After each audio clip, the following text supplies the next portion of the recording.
भूटान। पूरी दुनिया की नजरें इस देश पर है। यहाँ का सुंदर और स्वच्छ वातावरण पूरे विश्व को प्रेरित कर रहा है। पूरी दुनिया इस वक्त जलवायु परिवर्तन के खतरनाक प्रभाव झेल रही है। ज्यादातर देशों के सामने जब कार्बन उत्सर्जन कम करने की चुनौती है, तब भूटान सहित कुछ देश इस चुनौती से फ्री हो गए हैं। यानी उन्हें कार्बन उत्सर्जन कम करने की जरूरत ही नहीं है। वो इसलिए क्योंकि ये देश कार्बन नेगेटिव देश बन चुके हैं। इस सूची में सूरीनाम और पनामा भी शामिल है।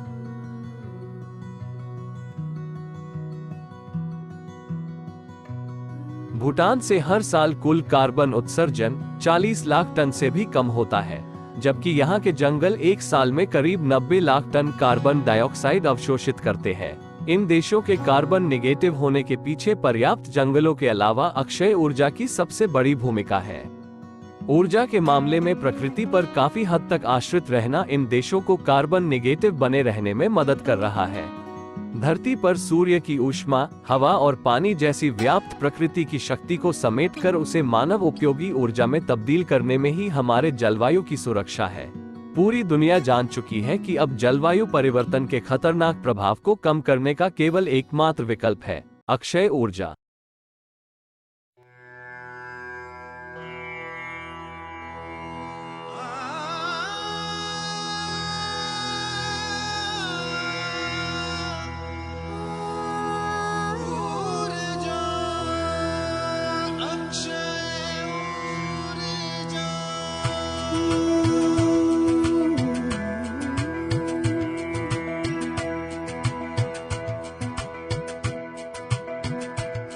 सूरज की चमकती तेज किरण सर सर बहती जाती है पवन। सूरज की चमकती तेज किरण सर सर बहती जाती है पवन। झरझर नदियां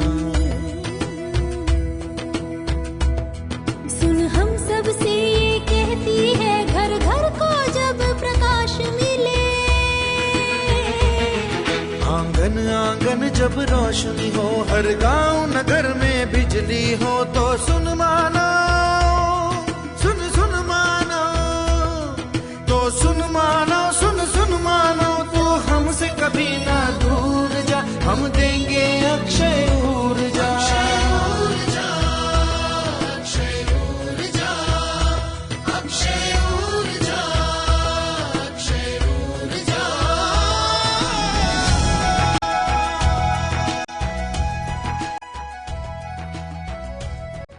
काफी प्रतीक्षा के बाद अंततः भारत ने भी ग्लासगो में आयोजित COP26 जलवायु शिखर सम्मेलन के दौरान घोषणा की थी कि वह वर्ष 2070 तक कार्बन नेट जीरो का लक्ष्य प्राप्त कर लेगा। क्लाइमेट चेंज पर इस वैश्विक मंथन के बीच मैं भारत की ओर से इस चुनौती से निपटने के लिए 5 अमृत तत्व रखना चाहता हूं, पंचामृत की सौगात देना चाहता हूं। पहला, भारत 2030 तक अपनी नॉन फोसिल एनर्जी कैपेसिटी को 500 गीगावाट तक पहुंचाएगा। दूसरा, भारत 2030 तक अपनी 50% एनर्जी रिक्वायरमेंट्स रिन्यूएबल एनर्जी से पूरी करेगा। तीसरा, भारत अब से लेकर 2030 तक के कुल प्रोजेक्टेड कार्बन एमिशन में 1 बिलियन टन की कमी करेगा। चौथा, 2030 तक भारत अपनी अर्थव्यवस्था की कार्बन इंटेंसिटी को 45% से भी कम करेगा। और पांचवा, वर्ष 2070 तक भारत नेट जीरो का लक्ष्य हासिल करेगा। ये पंचामृत क्लाइमेट एक्शन में भारत का एक अभूतपूर्व योगदान होंगे। भारत की घोषणा में वर्ष 2030 तक उत्सर्जन को 50% तक कम करना भी शामिल है। हालांकि यह आसान भी नहीं है, क्योंकि भारत ने अभी तक जलवायु परिवर्तन पर संयुक्त राष्ट्र फ्रेमवर्क कन्वेंशन के लिए इन प्रतिबद्धताओं के साथ राष्ट्रीय स्तर पर निर्धारित योगदान प्रस्तुत नहीं किया है।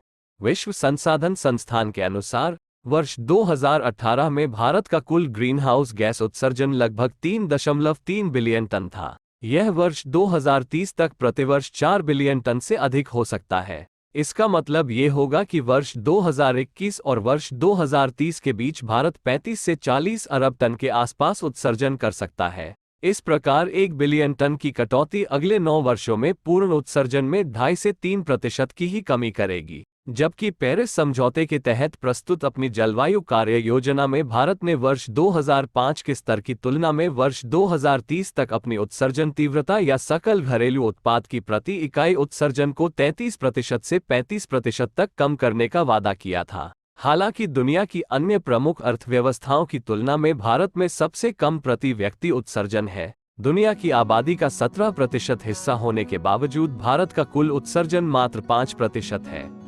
बहरहाल भारत के नेट जीरो के लिए बनाए गए दीर्घकालीन अभियान में अक्षय ऊर्जा ही समाधान का मुख्य मार्ग बन रहा है। भारत ने घोषणा की है कि वह वर्ष 2030 तक नवीकरणीय ऊर्जा की अपनी स्थापित क्षमता को 500 गीगावाट तक प्रस्थापित करेगा। इस घोषणा से पहले भारत का सार्वजनिक रूप से घोषित लक्ष्य वर्ष 2022 तक 175 गीगावाट था। ऊर्जा मिश्रण में गैर जीवाश्म ईंधन ऊर्जा के अनुपात में 50% की वृद्धि इसका एक स्वाभाविक परिणाम है। ऊर्जा क्षेत्र में अधिकांश नई क्षमता वृद्धि नवीकरणीय और गैर जीवाश्म ईंधन क्षेत्र में की जा रही है। भारत का वर्ष 2030 तक गैर जीवाश्म ईंधन से कुल विद्युत उत्पादन का 50% उत्पादन हासिल करने का लक्ष्य है। भारत के ऊर्जा परिदृश्य की बात की जाए तो वर्ष 2022 के अंत तक देश की कुल स्थापित ऊर्जा क्षमता 4,09,161 मेगावाट है, जिसमें प्रमुख रूप से तापीय क्षमता 2,36,018 मेगावाट, सौर ऊर्जा 61,966 मेगावाट, पवन ऊर्जा 41,895 मेगावाट तथा जल विद्युत क्षमता 46,850 मेगावाट है।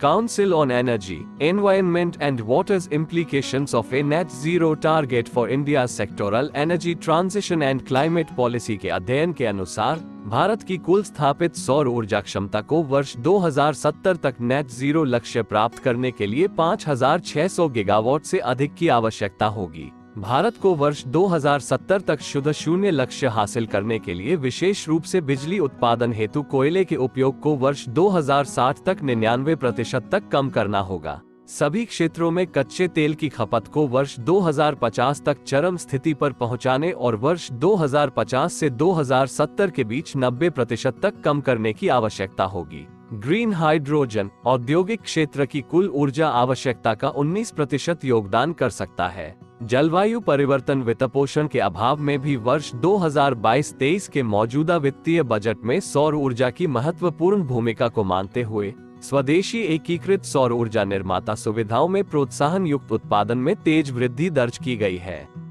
पिछले वर्ष के 4,500 करोड़ रुपए के आवंटन को बढ़ाकर 19,500 करोड़ रुपए कर दिया गया है। दूरगामी पहलों में ऊर्जा भंडारण प्रणालियां शामिल हैं, जिनमें ग्रिड स्केल बैटरी प्रणालियों को ढांचागत दर्जा दिया जा रहा है। भारत ने जैव आधारित अर्थव्यवस्था के लिए एक रोडमैप और एक रणनीति विकसित की है, जो 2025 तक 150 अरब डॉलर की होने जा रही है। इससे निम्न कार्बन वाले जैव आधारित उत्पादों के जैव विनिर्माण के लिए इंफ्रास्ट्रक्चर की सहूलियत मिलेगी। हाल ही में भारत ने लागत प्रतिस्पर्धी ग्रीन हाइड्रोजन के उत्पादन को संभव बनाने के लिए नेशनल हाइड्रोजन एनर्जी मिशन भी पेश किया है। 70 से अधिक देशों ने सदी के मध्य तक नेट जीरो लक्ष्य प्राप्त करने के प्रति प्रतिबद्धता जाहिर की है, जिसे पूर्व औद्योगिक स्तर से वैश्विक तापमान को 2 डिग्री सेल्सियस के भीतर रखने के पेरिस समझौते के लक्ष्य को पूरा करने के लिए महत्वपूर्ण माना जा रहा है। कुल मिलाकर पूरी दुनिया ने नेट जीरो लक्ष्य प्राप्त करने के लिए जो रास्ता चुना है उसकी मंजिल है अक्षय ऊर्जा। सूरज की किरणें सिमटेंगी दिन में आसानी लाने को, रातों में उजाले भरने को।